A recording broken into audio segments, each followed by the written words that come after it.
welcome to the next episode of the VE Voidcast. My name is Rick. I'm here with Devin. Hello and welcome, and you guessed it, kids, it's time for another episode of Devin's Toys to Life Siesta. Uh-oh.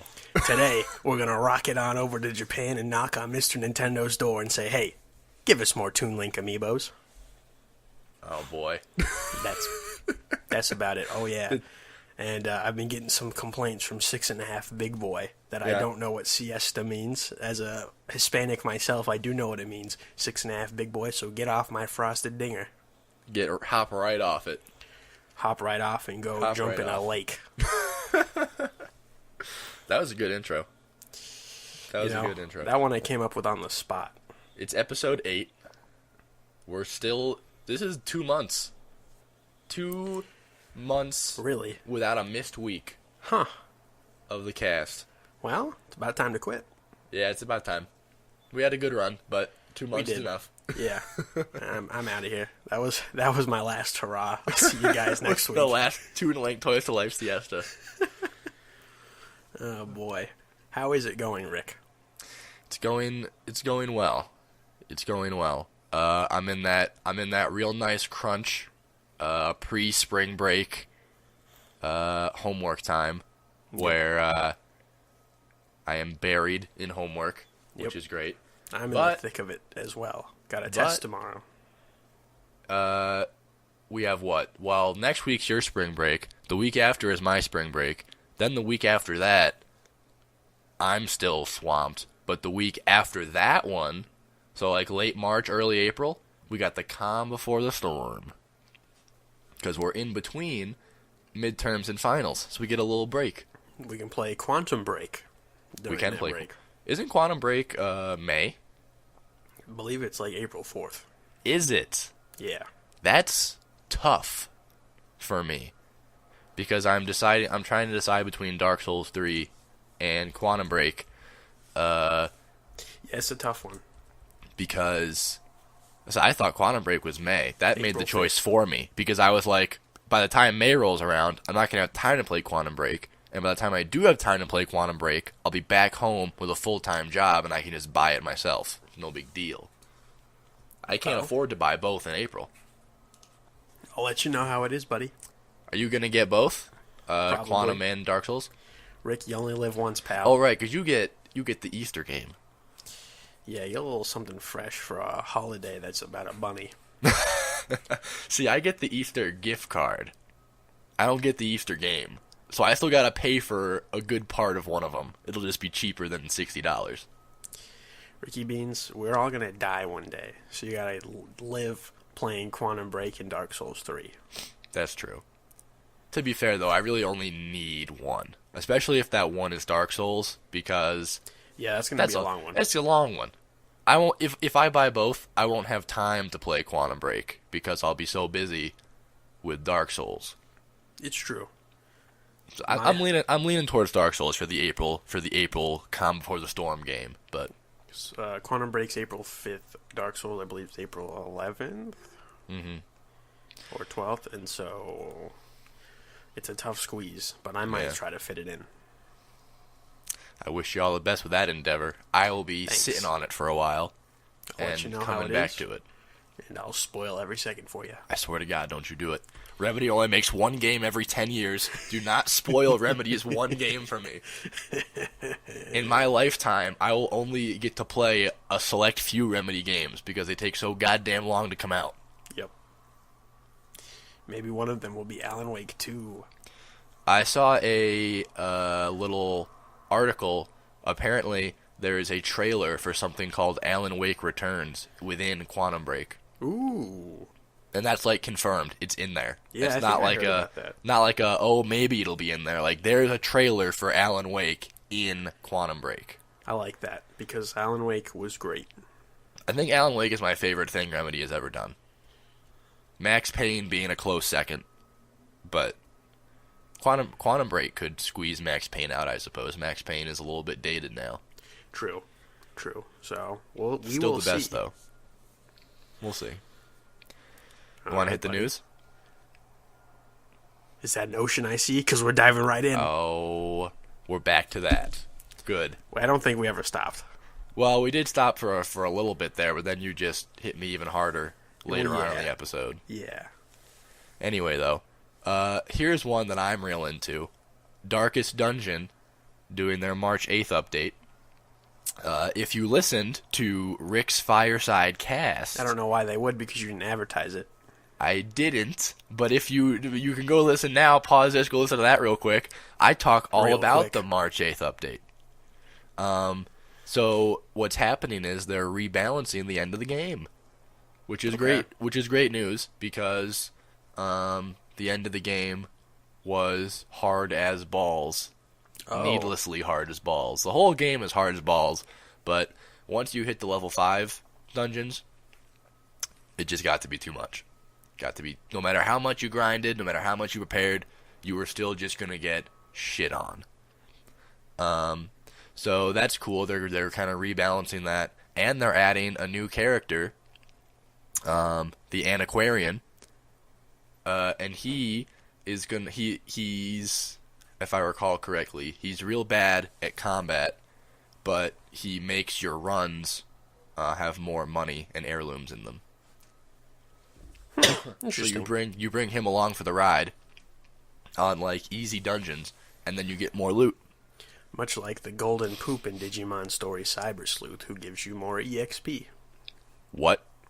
Yeah, there's a Digimon who is like, he's essentially a golden piece of poop, and he like doubles EXP. Is he the guy with the like snail eyes?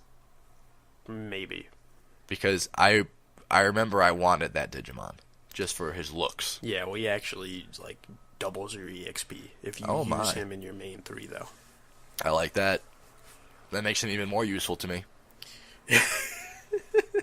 Your golden poop was everything you wanted it to be. It was everything I wanted in a Digimon. So that is interesting. I have yet to play Darkest Dungeon, but one of these days... Waiting for that Vita release. I am, and I'm going to wait and wait and wait until I'm dead.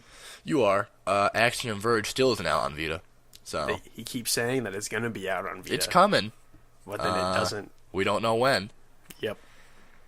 Because the Vita is dead. It's been dead. Did you listen to the latest Colin and Greg? Or not Colin and Greg. P.S. I Love You, XOXO. The one that came out yesterday? No, I actually think it was either this week or last week. I think it was last week's. It was last week's. I don't think where he's like,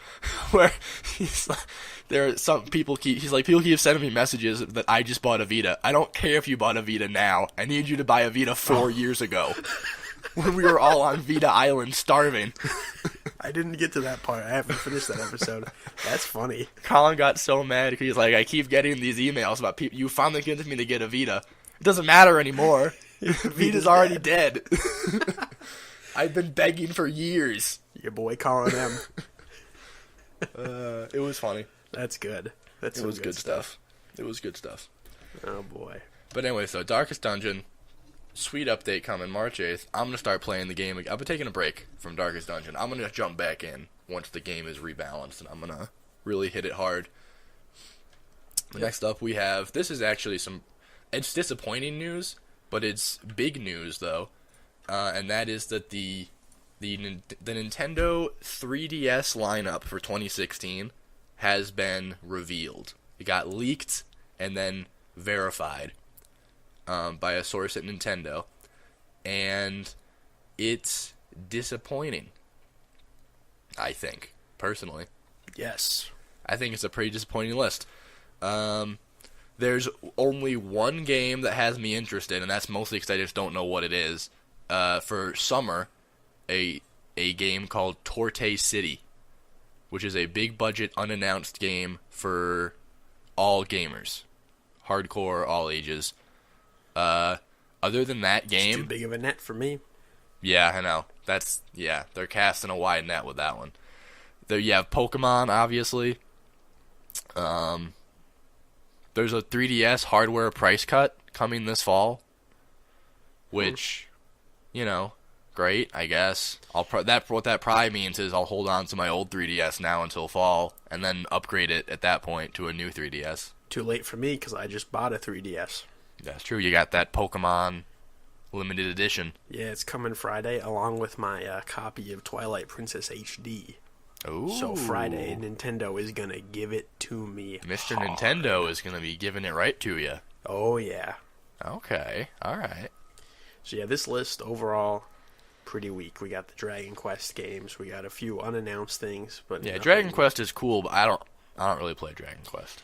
I should. Second, I hadn't played the first one, but I've been hearing things about this new one that are. The first one is quite good. The second one I've heard. Well, first I heard they were changing costumes around, which was fine. I don't really have it's localization, that's gonna happen. But now I hear that they're taking away endings of side quests where there's a negative outcome. So apparently in the Japanese version, if you botch a quest, people can die, and you have to live with those choices or something. But in Bravely Second, the US version, they're not going to allow that negative outcome to happen. The worst thing that can happen is the neutral outcome, where everybody survives, but it kind of just comes out in the wash. Why would they do something like that? I have no idea. Doesn't make any sense. I have no idea. I remember the costume controversy. People were real mad about that. I didn't care too much. Yeah, it's because not it a big was deal. all they did was they changed a Native American costume to a cowboy costume. I guess, and I was like, I mean, sure, whatever, that's fine. I don't really care about that too much. As a local Arizonian, Rick, we're all about cowboys. We love cowboys out here, so that's fine by me. I went to New Hampshire once, and they thought that being an Arizonian meant that we were still living in the Wild West. Well, it's not really the case. No, so I would say Phoenix is anything but the Wild West. Yeah, but they had never gone this way of America, and they just weren't sure. I'm pretty sure the further west you go, the less Wild West it becomes. Because once you hit California, it's not wild at all. No, well, it's wild. It's simply the West. Yeah. So yeah, I don't remember. Oh, the costumes. That was what got me there. Yeah, I don't really care about the costume that much, but I do care about that though. I wasn't gonna get Bravely Second on release, but I was planning on when I had some time to run through Bravely Default, and then run through Bravely Second. I'm not gonna do that now. Yeah, I had considered it as well. My thing with Bravely Default is like the last section of the game's kind of very repetitive, and I wasn't too into that. Mm-hmm. So I was considering, like, can I jump into Bravely Second and just play it? Probably going to have story issues, but that's okay. But now I'm like, if you're cutting out a endings type of thing, it's not really worth it to me. I'm going to go play other stuff. Besides that, this list is pretty much nothing. Ooh, not Nintendo Selects Wave 2, I see, in fall. Yep. Okay, well, that'll go with our next piece of news, but... Yes, it will. Nintendo Selects, so that's on the list. Wave 1 and Wave 2 are being released, respectively. Okay. And the Selects are represses of games that were out of print to make them easier to find. Yep. And so we have Wave 1 coming out this month, March 11th. Do we know what's in Wave 1? Exactly. Yes, we do. Some of the biggies. Super Mario World, or Super Mario 3D World. It's the cat game on Wii U. Very excited to pick that up because it's still $60 retail. Ooh. So now it's going to be $20. All of these select games are $20. We have Donkey Kong Country Tropical Freeze. Oh, that's a good one. We have Pikmin 3. Yeah. And then we have a few Wii games. We have Super Mario Galaxies 2. Interesting. Animal Crossing City Folk. I had that one. Didn't really do it for me. No. But then we get to the 3DS, and the main one is Legend of Zelda: Ocarina of Time 3D, which has been out of print now for some time. So I didn't realize that game is actually expensive. Yeah, so a $20 copy is coming out. The downside of these selects are, just like the regular games, they only put out so many. So eventually these select games are going to become more than $20. Mm-hmm. So pick them up while they're hot. While you can. I'm buying 3D World, probably Tropical Freeze. I've heard Tropical Freeze. People have said Tropical Freeze is the best Donkey Kong Country yet. Yeah, it's not one I was willing to pay. And that is high praise. But for $20, I'll definitely be playing this game. It has received high praise. That's a game that if I ever end up with a Wii U, that's the first game I want to buy is Tropical Freeze. Yeah, so I'm excited for this. And then I didn't realize that a Wave 2 is going to be coming out at the end of the year by this list. So that'll be nice. Yeah. That'll add this added 12 games, 4 of each system, so they'll probably do that again. And I'm always liking $20 games, bud. Oh, yeah. Especially for $20 Nintendo games. Yeah. Those are few and far between as far as good Nintendo games go. Yeah, what a time to be alive. So there we go, Nintendo Selects. Next up, we got No Man's Sky pre-orders. Go up March 3rd. This was particularly disappointing to me because I caught the NeoGAF thread very early, where this news came from. And the OP did not understand that pre-orders for March 3rd did not mean it was coming out March 3rd. Oh, I see. So he was jerking himself off, saying like, oh my god, No Man's Sky comes out in like 3 days. And I was like, are they pulling a surprise launch on us, those cheeky cunts? Turns out not the case. They're not cheeky. It's just the pre-orders. I once cared about this game. I still care, because I've been jonesing for a good spaceman game. I want to go to space. I want to zip around. I want to explore the cosmos. And there are very few games to let me do that without it being real boring. Well, really dangerous. This one, we don't know if it's not going to be real boring. We'll see. We don't, but I have hope. I've lost all hope. I don't know if it's confirmed or not. I've heard through forums that pre-orders come out. Well, it's confirmed pre-orders are March 3rd. Yeah. But I've heard June release date. Yeah, that's been what's going around. I'm not 100% sure if that's confirmed. But that's kind of been... because that's also when they think PlayStation VR might come out, and people think that No Man's Sky might be compatible with it. And probably come out alongside PlayStation VR. True. Which is very likely. So I wouldn't be surprised. But we'll probably hear more at GDC, because I think Sony announced they're doing PlayStation VR stuff. Are they doing a show? Yeah. Gonna have a heavy PlayStation VR portion.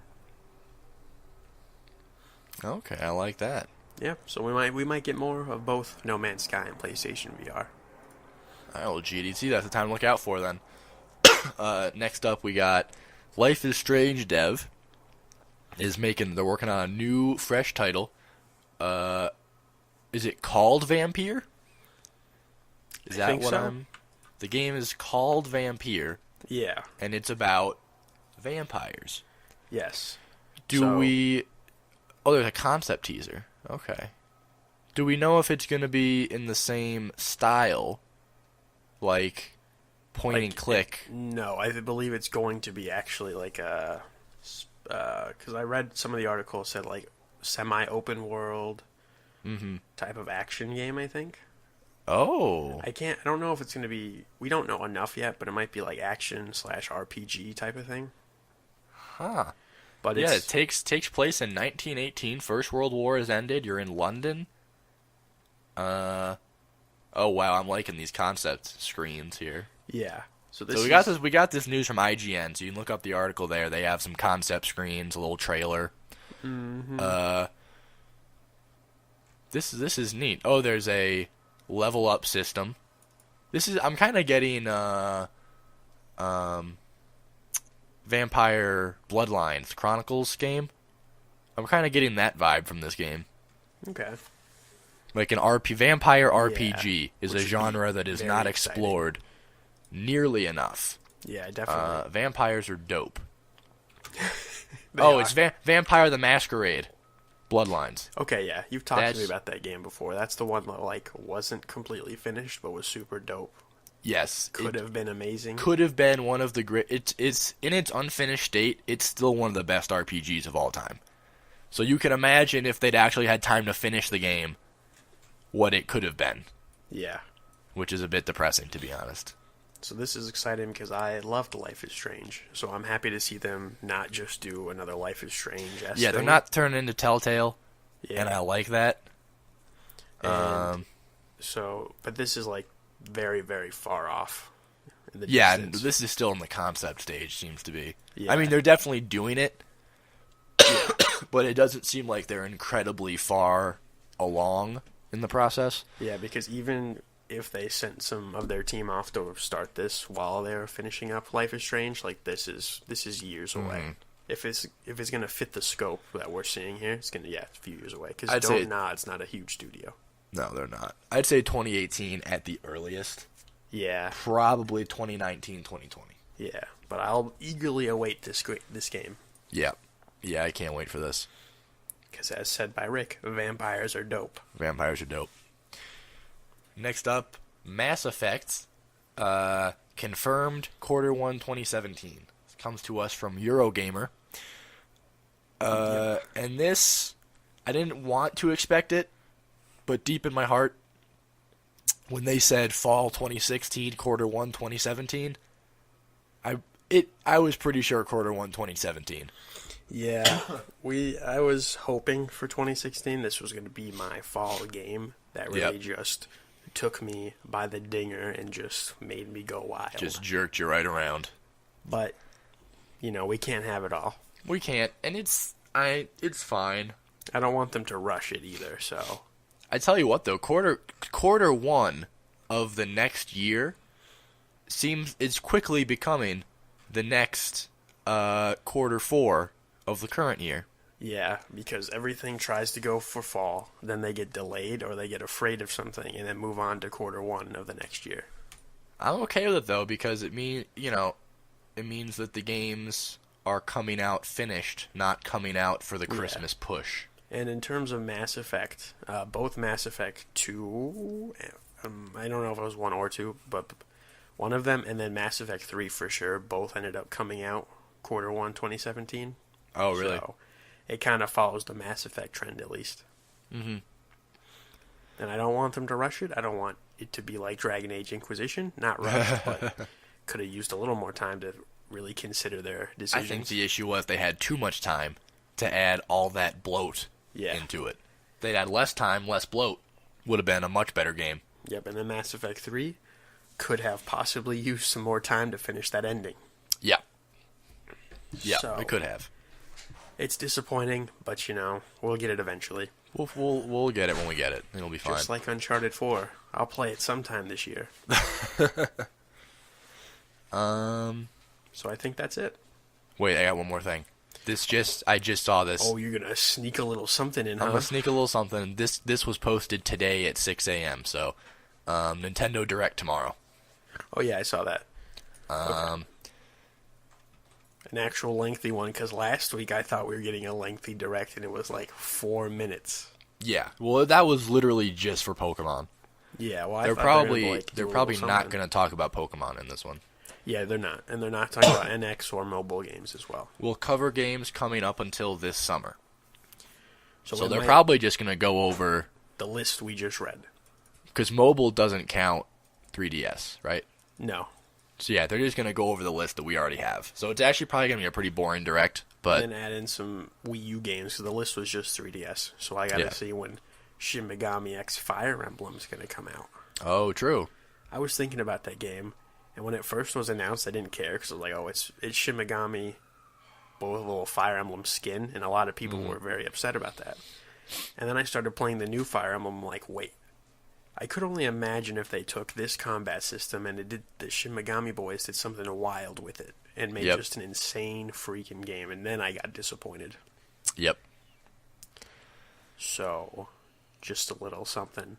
When I really got in the right mindset of why everyone was so mad.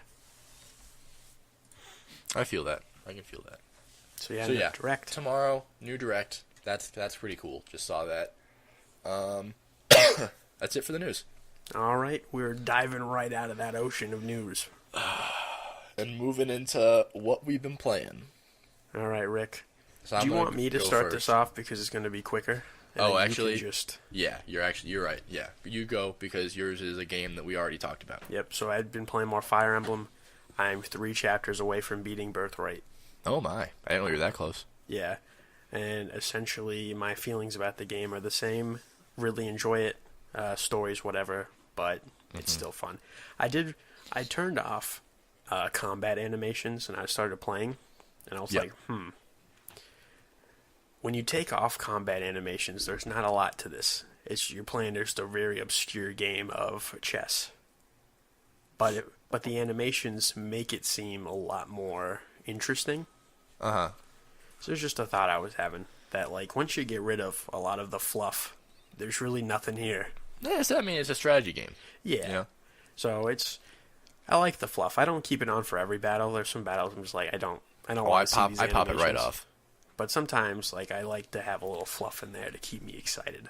I keep it on until I've seen pretty much everybody's battle animation. Then I turn it right off. Never turn it on again. So yeah, Fire Emblem Birthrights, very good, and that is what I've been playing. All right, I like that. I have been playing Stardew Valley, which I think I'm going to check my Steam really quick so I can have the right number. I got the game like 2 days ago, and I've put in 11 hours. Okay. Game is fantastic. It is essentially, it feels like the sequel to Harvest Moon Friends of Mineral Town that we never really got. It's in like 16-bit, maybe 32-bit. I don't know what the difference is. Like SNES style graphics, and it's like Harvest Moon. It's like every like forum post you've read about like what would you want in a Harvest Moon game. That's this game. It took everything that fans wanted and just shoved it in. It's got the farming. It's got a customizable farm, like fully customizable farm. Can I get married? Place buildings anywhere. You can marry whoever the fuck you want. Okay. That's the next thing that I was gonna say. That who makes this? Who makes Harvest Moon? Natsume? Is that them? God knows anymore. I think Harvest it's Natsume. Moon's dead. I know they switched developers and it was a whole thing, but I think it was Natsume who made them before, and they would never put same-sex relationships into a Harvest Moon game, but this guy was like, "Fuck it, marry whoever you want. I don't care." This looks fun. So it also has a very slow progression, which is good because it never feels like you can just go buy whatever you want. It always feels like, okay, if I buy this, then I have to go plant more crops so I have money for this, or I have to go fishing so I can do this. And there's just like so much stuff to do with your day, that like you're always feeling like you're running around to do different tasks because they have to get done. Like there's a mine that you can go into, which is like a dungeon essentially. Okay. And you have like a sword and you have health, and you have to like, and then you can get a lot of ore down there and you have to fight your way through monsters. There's rivers and ocean and stuff that you can fish from. You can obviously farm, plant stuff. I will say, I don't know if this changes later in the game when you have money for like trees, like fruit trees and stuff. Mm-hmm. Right now, farming seems a little bit underpowered compared to fishing. You're not getting enough returns on your farms? like on a crop that has maybe a 6 or 8 day growing cycle, a full harvest of like 30 of them will net me like 2,000, 1,500. Okay. But I can make that much money in a day from fishing. Mm-hmm. So I don't know. Maybe later in the game when I can afford to have like huge amounts of crops at once. Yeah. That might be better, but as of right now, early game at least, fishing definitely seems to be the way to go to get money. What else? What else is fun? There's like events too, like Animal Crossing style. Like there's events in town, and you can befriend the townsfolk, and they all have distinct personalities, and is there a story? It's really cool. The story is actually more in depth than any Harvest Moon story, which I liked. So Harvest Moon usually pretty much just says like your dad died or your grandpa died, left you this farm, and as far as your own life, all it says is like you were feeling listless in society, so you came to the farm to find yourself or whatever. Stardew Valley takes it to a whole new level, where they have. So they do the whole grandpa dies thing, but then your character is like working a soulless office job, about to freaking kill himself, and then he opens his desk drawer and he sees a letter and he's like, "All right, I'm gonna go to the farm. Fuck it." I was about to grab my sturdy rope from my office desk, but I saw Grandpa's letter, so I guess I'll go here instead. I have a farm now. So yeah, that's why you go to the farm. And I haven't beaten the game yet. Somebody did the math, and based on... So I think the game takes place over the course of 3 years. The game ends after 3 years. Okay. And to do 3 years in the game is 120 hours in real life. Like, there's no way to speed that up, because obviously time passes at the rate of the game. Yeah. So, essentially, to do one playthrough of this game, it's 120 hours. Okay. So there's a lot of stuff, and like you need that time, because there's a ton of shit to do. You're farming, you're befriending townspeople, you're trying to get hitched, you're going into the mines, you're fishing, you're upgrading your house, you're building, you're taking care of your farm animals.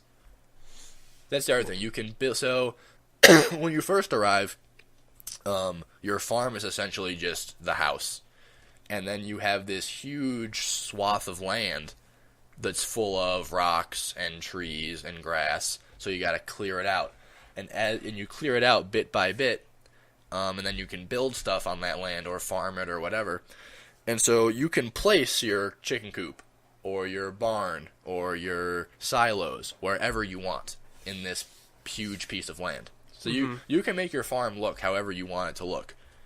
Whereas in Harvest Moon and all the ones I've played on like the GameCube, stuff like that, you pay for those buildings, and you like unlock them. You don't actually get to pick where they go. That might not be the case in every single Harvest Moon. I haven't played all of them, but I've played like A Wonderful Life, and I've played Magical Melody. I've played Friends of Mineral Town. I've only played Harvest Moon DS, and I don't remember if you could move them. But yeah, this game, like, everybody pretty much agrees Friends of Mineral Town is the best Harvest Moon to ever come out. And even that one had its like quality of life issues that Stardew Valley just completely fixes. Like, I think I would find it hard to go back to a Harvest Moon game after playing Stardew Valley, because of just how much it perfects the farming sim Harvest Moon-y type formula. Is there any problems you have with the game? None that haven't been fixed within the first day of the game coming out. Okay. One of the only major problems I had was the run speed was like really, really slow. Okay. And then like a day after the game came out, he updated, it's like, yeah, I increased the run speed. I was like, oh, all right. Yeah, the other thing, this is made by one guy. Really? One person made this game. Wow. And did everything. The music, the art, the programming. He's a real Renaissance man. Yes, he is. You talked about this game a little bit before. You're like, oh, it's Harvest Moon type of game. And I'm like, okay. But now that you get into it, I'm looking at it. I'm like, this actually looks fun, and I'll probably buy it at some point. Yeah, it's only $15, which is a fucking bargain for how much gameplay you're getting. Yeah, this definitely looks like something I could get into. Maybe after I finish my test tomorrow. Give myself a little treat. It is a fantastic game. Unless, of course, I fail my test tomorrow, in which case I'll just drown myself in the toilet. That sounds about right to me. But play a little Street Fighter first, though, so I feel like all of my work didn't go for nothing. Rick. You can't really cage me up, buddy. You gotta let me run free like a stallion. God. Alright, spring break's coming. We'll see what happens. You would better play Street Fighter over spring break. You better play a lot of Street Fighter over spring break. You can't cage me, Rick. I have played this game for 68 hours. Wow. What are you doing with your life? Not a whole lot. I go to class and I play Street Fighter. Okay. And now I play Stardew Valley as well. Well, Rick, I'm a man who likes to get out there. I got Twilight Princess coming. I'm about to take a break from Fire Emblem. I'm not going to jump into Conquest right after. That's probably a good idea. I'm going to wait. But now I got Stardew Valley I kind of want to play. We'll see what happens, buddy. Oh, boy. Oh, also, Stardew Valley has the ghost of your grandpa. Oh, is the grandpa funny? Well, I don't know. I haven't talked to him yet. But when you go to on the far left-hand side of your farm, there's a place called Grandpa's Shrine, and there's a little note, and the note says, look for me on, like, the first, what was it? It was, like, the first day of your third year or something. Look for me. And I was like, Gramps, he's not dead. Oh, good. Or maybe he is dead. He's gonna be a ghost or something. I don't know. But he's just gonna show up and like, hey, thanks for taking care of my farm, you nerd. Now I'm taking it back. I'm gonna haunt the crap out of this place. Have fun at your office job. I'll see you when you killed yourself. Oh boy, this looks good. Yeah, it is good. It's also the highest rated game on Steam right now. Like, of all time. Like, it is the most overwhelmingly positive reviewed game on Steam. Can I name my farm animals? Yep. Okay. You can name your farm, you can name your character, you can name your farm animals. I'll name my first chicken Rick, and then I'll feast on his innards.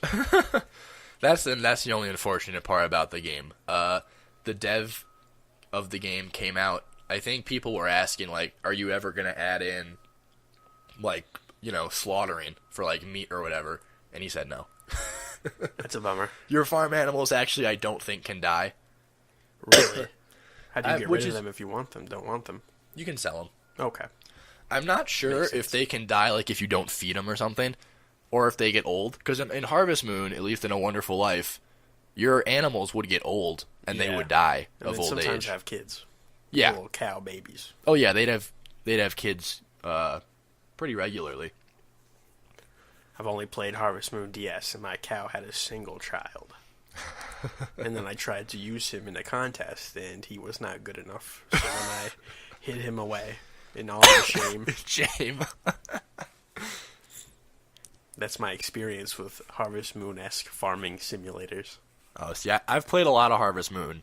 I love these type of games. And Stardew Valley is, like, the perfect Harvest Moon. Oh, good. So pick it up, get it, and it'll be a great time. Fair enough, Rick. Thanks for that, buddy. Yep. Now, let's move on to just a little topic we have in honor of the 20 years of Pokemon. Yes, indeed. We're just going to talk a little Pokemon. The 20th anniversary has come and gone, and Pokemon's been a pretty big game for us, at least. Oh, yeah. Because we're almost as old as it. Or, I mean, we're a little bit older than its entire life. So, yeah, or, like, only a year older than the Yeah. Pokemon franchise. Yeah, so, So to say that we grew up on Pokemon is an understatement. accurate. Yeah. So, all right, buddy. Let's just, let's get into it. What is your favorite generation? Oh, that's easy. Second gen. Okay, well, this is disappointing. Why is it like disappointing? we're a little too similar on this. Oh, are you also second gen? Well, I think it's gen. hard to not be second gen, because first gen, I was not old enough to... I had first gen, of course. I had yellow version. But I was not old enough to attach myself to it in any meaningful way. Mm-hmm. Second gen was the first Pokemon game I played where I could read. Same, yeah. I understood what was going on. The first Pokemon game drove me to learn how to read. The second Pokemon gen is the game I played where I could actually read. Yeah. But even looking back on it, like, objectively, without nostalgia, I think the second gen is the best. It's objectively the best game in the series. It has 2 full continents, 16 badges to collect. The single player post game in Gold and Silver is fantastic, thanks to my boy Iwata. Plus, you can go fight your boy Red. Exactly. Like that, the Red battle I think is still one of the best single player experiences in Pokemon ever. Don't think it's been matched. Yeah. So and the Pokemon, there was enough of them to where going to Kanto was exciting because you got to see all the Gen 1 Pokemon again. But there wasn't so many that it was like, this is ridiculous. Yeah. It was a good number. I believe there was, 300 Pokemon in Gold and Silver? Because there was 150 Gen 1, I think Gen 2 was also 150. I think it's a little less than that. I don't think Gen 2 was as the same amount as Gen 1. I think it was like a little over 100, but I couldn't remember. Okay. Either way, it was a good number, but it was a condensed number. Yeah. And there was something cool about going back to Kanto. Yeah, going back to Kanto. That's like the best part. When you realize that they're connected by a single building called the Elite Four. There's a whole other game, essentially. When you buy Gold and Silver, you're also buying like a Gen 1 game, but with more of a challenge because all the Pokemon are higher level. Yeah, it's a quicker version, but it's really cool. It's very cool. So that was, for the same reasons, couldn't read when I got Yellow, but I had gotten the guidebook, and I would use the pictures to like map out where I was and sort of work my way through. Yeah. But it was a completely different experience by Gold and Silver because with the Yellow, I had no idea how to move on to the next place. I just essentially had to try everything. Read. I know. I knew what was going on. I knew there was a story and that there was like, rivals and all this stuff going on. I'm like, wow. I didn't get stuck in Mount Moon for months. Months, huh? Never got Flash, dude. Oh yeah, well, didn't even know Flash existed. I didn't either. And you just romping through the cave, dark cave. That's where I used my guidebook the most. Is having to maneuver through that cave without being able to just a black screen. And just I didn't have the guidebook. Understanding how many steps I had taken and how many steps I could take on this map. So yeah, I'd say Gen 2 is my favorite, and then moving past Gen 2 is where I started. I kept playing each generation, but slowly but surely I started to fall off. Well, let's go in the opposite direction. What's your least favorite gen? I'm gonna go 4. Is that what games are those? Diamond, Pearl, Platinum. Shit. Yeah. That's my least favorite too. Yeah. See, we're on a similar boat because 3 was. Came out at a time for me that I didn't realize they were still making Pokemon. Oh. And so when I found out that there was this whole new world, I was like, what the heck? So I played the crap out of that one. That was when I had a lot of time on my hands, so I put in over 100 hours in Sapphire. Yeah, Gen 3 is my second favorite gen. For me, it goes 2, 3, 1, and then after that, it kind of becomes a crapshoot because I didn't really love any of the newer ones. Yeah, like I liked 5. I just know that I hate Gen 4. I hate it. Yeah, Gen 4. I got that. That's Gen 4 is the game that got me out of playing every single Pokemon that comes out. I got Gen 4. I got Diamond when it came out, and I did not like it at all. I didn't like story-wise. There's not great. Nothing there compared to like any of the other ones. I think it's Team Galactic, and I'm like, what? Why do I care what you're doing? What are you even doing? It's the weakest as far as new Pokemon goes, I think, by far. Yeah, didn't really like a lot of the new Pokemon. Post-game content was minimal. Yeah, it was just overall a pretty lackluster one. I should play Black and White. I never played Black and White because Diamond and Pearl soured me so much. I understand. So I skipped that whole thing. Black 2, White 2, skipped them all. Yeah, I think I like Black 2, White 2 over Black and White. It just seemed... I don't know. It seemed more interesting to me because you don't start where you're like this. You always start in this weird starting little town. Right. And since you've already played that game, you start off on this island that has its own system going. And you eventually make your way to the main continent.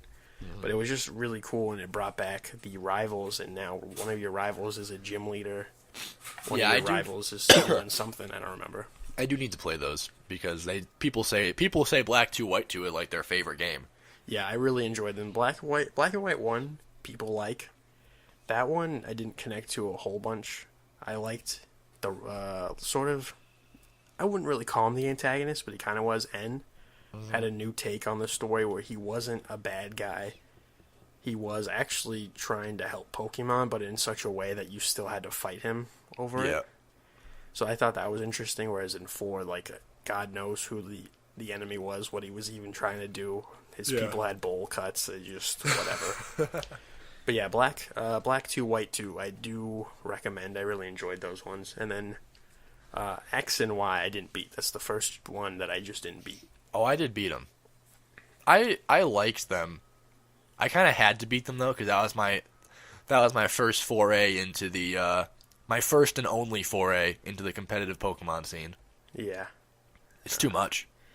Yeah, it kind of the competitive scene just takes me out of what Pokemon is to me, and this is fun collectible monster game.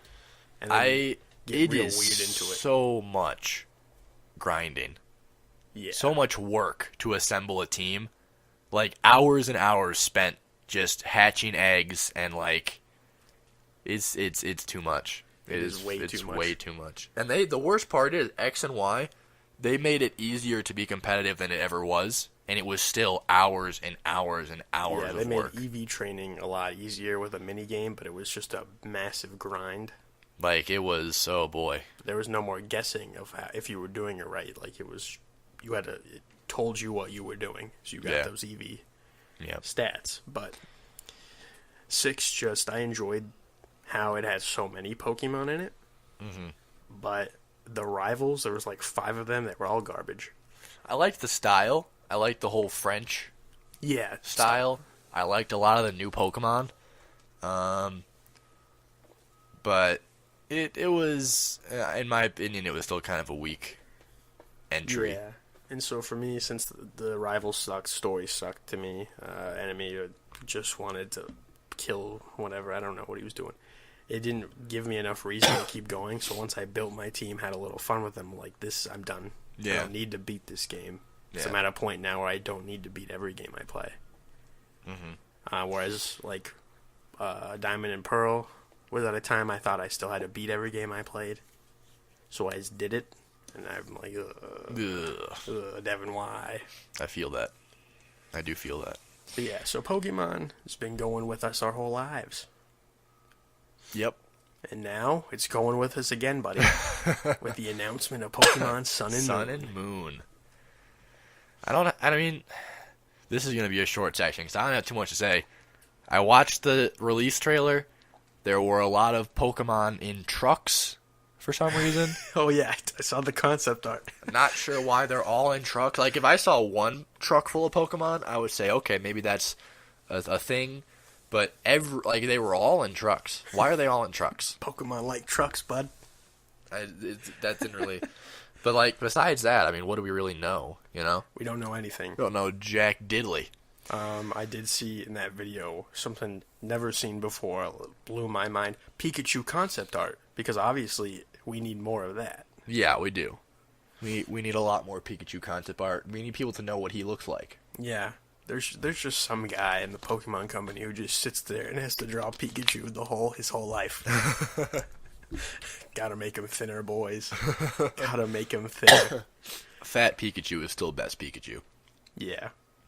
Oh, that reminds me. Yellow, Red, and Blue now on the 3DS. Oh, yeah. So that's fun. That is fun. I haven't played them. I'm with my new 3DS, I'll have Red and Blue, so that's when I'm going to check it out. Mm-hmm. But, you should still buy Yellow.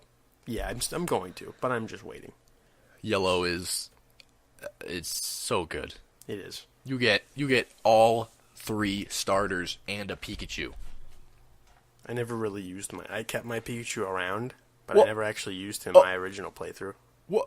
Of Yellow? Yeah. You have to use him. For some reason, young Devin had found a Nidoran female and turned it into a Nidoqueen and had a level 80 Nidoqueen, but like level 30 everything else. Oh. Needless to say, I did not beat the Elite Four. No. Because you can't just take a level 80 Nidoqueen. No, a normal type? You crazy? And expect anything good to happen. Jesus. But I was just a boy. I didn't beat the Elite Four until later when I played Red version, when I had a little more knowledge, a little experience under my belt. And I remember just beating that Elite Four, and no one in my life cared. told my dad, like, whatever, Devin, you're playing too much video games. You're playing too much video games. Here's some sody pop money. Go buy yourself a sody pop. Buy yourself a sody pop. Interact with the world. What were we talking about? How we don't know anything about Sun and Moon. Well, Rick, I'm gonna throw in a little prediction, a little wild card here. All right. Mega evolutions for a Solrock and whatever the Moon version is. Yeah, because people use those Pokemon all the time. I know, they're so garbage, but we're gonna get Mega evolutions of them. And we're still not gonna get a Flygon Mega. That's all I want. It's a Flygon Mega. That's probably the one Mega they'll just never do. Never gonna do it. But yeah, prediction-wise, I don't really have much. Yeah. We know so little. We essentially know that it's happening, we know the name of the game, and we know that for some reason, there will be trucks abound. I like trucks. I like trucks too. I'm not mad about it. I'm just saying they're going to be there in spades. Yeah, it's a Pokemon game. There's really nothing to predict because they don't really change the formula enough, and there's nothing we it's can difficult to say. This makes sense. Yeah. Anything they usually change doesn't make sense, but we accept it. Like Pokemon contests and all that garbage. Yep. Weirdly enough, White 2, I spent a lot of time doing the equivalent of the Pokemon contest where you make Pokemon movies.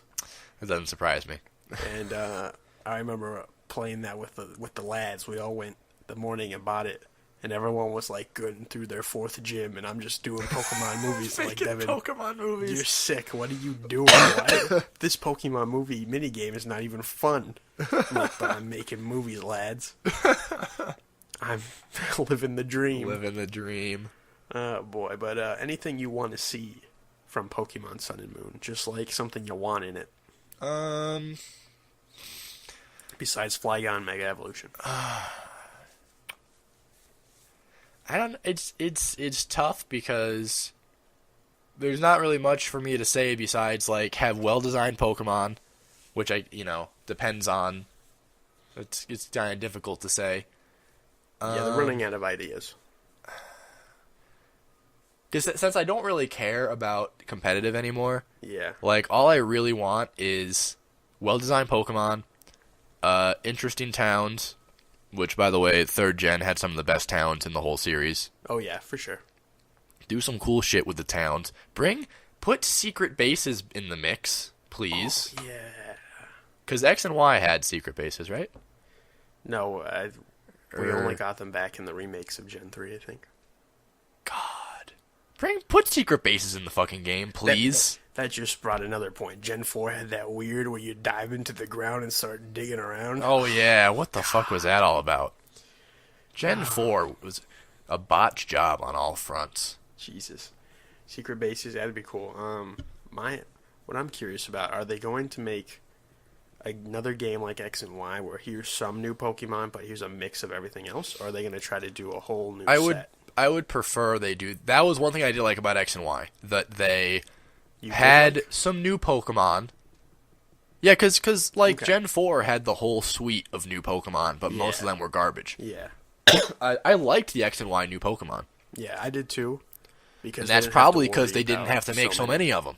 Yeah. They had time to really design cool Pokemon. And so I liked that it gave me a chance to get some oldies and some new guys. So yeah, I like that. I like that style because they can't do 150 new Pokemon anymore. No, They're out of ideas.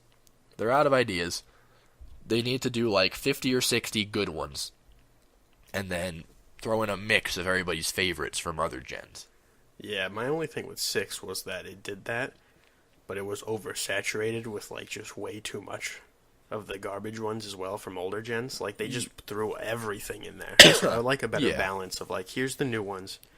Here's some good ones of each ones that kind of fit certain mixes and types.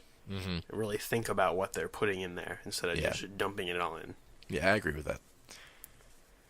But yeah, so Pokemon Sun and Moon set to a release at the end of the year. And Pokemon, I've played a lot of it. I'm going to buy this game, and I'm going to hope for the best. I'm already leaning towards Moon version. Maybe they'll do some day-night cycle stuff. The day-night cycle is randomly not in every Pokemon game, and I don't know why. Which one was it in? I don't remember. It debuted in 2nd Gen. Okay. Yeah. Right. And then after that, I don't remember which games didn't have it, but there were some that did not have day-night cycle. Man, Gen 2 was just a wild card. That's because Iwata. 2nd Gen. Praise Iwata. Rest in peace, my boy. You were a good man. You were a good man. And in day and night cycles, a whole other continent. A whole continent when they couldn't even get the one continent on there. I know it. Oh my god. It's a programming miracle. We will not see his like again. No, we will not. But Ricky? Sun and Moon. Yep. Gonna buy it. Gonna hopefully enjoy it. But it's not coming out for a while, obviously. Yeah. Another probably 6-7 months. Yeah. Probably like I'm thinking October. Yeah. I'm gonna throw in my month for October. I would agree with that. We're gonna go to the midnight release again. Oh, of course. Good. We're gonna get those hats. And why? Those hats were cardboard and wild. Then we're gonna go into Wendy's wearing the hats. And have some middle-aged women. And get laughed at by middle-aged women on their girls' night out to Wendy's. We should have been laughing at them. I know. Oh, boy. All right. So that wraps up our topic, talking a little Pokemon. Probably the only time until the end of the year that we'll talk about Pokemon. Yeah, most likely. We might do some spoiler stuff. I want to talk when the starters get announced, what I think about that. True. That's fair. But real quick, book club reminder, we're playing Ori and the Blind Forest. We will be discussing the game on March 30th. Yep. Devin, you started Ori yet? Nope. Maybe I'll add it to the spring break list of games. Put it below Street Fighter, though. Rick, I have a duty to our podcast to make sure I play Ori and the Blind Forest. Oh, true. Plus, it's a great game. Yeah. So yeah, play it. We're going to discuss it. It's a great game. I think that wraps us up. Follow us on Twitter at VE_Voidcast. VE_Voidcast. SoundCloud is just VE-Voidcast. I don't know about iTunes, but you know it's there. It's on iTunes. I don't really pay it. I don't follow the iTunes, really. Leave a review on iTunes if you could. That'd be dope. Because we don't have enough reviews yet to get an actual star rating. Yeah. I did notice I went on and popularity for episode 4 and 5 was up. I'm like, oh, people, God knows what reason, listen to these episodes. Yeah, I don't... it's fine, I guess. Then we dropped right back to... Dropped right back down. We had our time in the sun. We had our time in the sun, and now it's over. Yep. So, and then we, YouTube, I put up a Let's Play. Oh, yep. Project Zomboid. Project Zomboid Let's Play. YouTube is the same. Just YouTube is actually Void Entertainment. That's spelled out. Okay. So scope that. Rick's Fireside Cast is up there. Which you didn't advertise. But you expect people to listen to. We'll have to get on that. We'll have to do something with that. Yeah. But yeah, that's the cast. All right. See you guys next week and try not to die. See you next week, lads. Listeners. Need just a couple. Just a few. Praise Willy Weasel. See you next week.